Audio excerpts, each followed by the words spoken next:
माझ्या आजोबांचा मृत्यू 1990 मध्ये झालेला आहे. नंतर आजोबांची जमीन मामानी मामाच्या मुलांच्या नावावर केली आहे.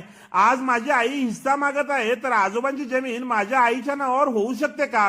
होत असेल तर त्यासाठी काय करावे लागेल? नमस्कार, मी आपला वकील मित्र विशाल गावडे. चला तर मग कायद्याचं म्हणजे तुमच्या फायद्याचं बोलूया.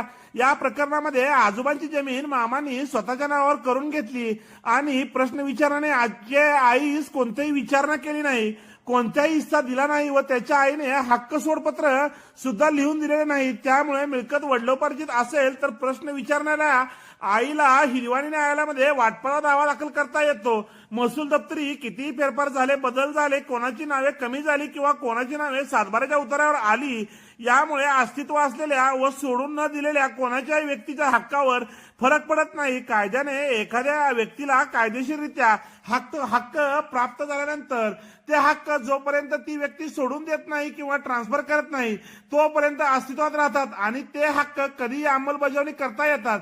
त्यासाठी दिवाणी न्यायालयामध्ये आपल्या हक्काची मागणी करण्याबाबत दावा दाखल करावा लागतो. व्हिडिओ आवडल्यास व्हिडिओला शेअर करा व कोर्ट कचेरी या युट्यूब चॅनलला सबस्क्राईब करा.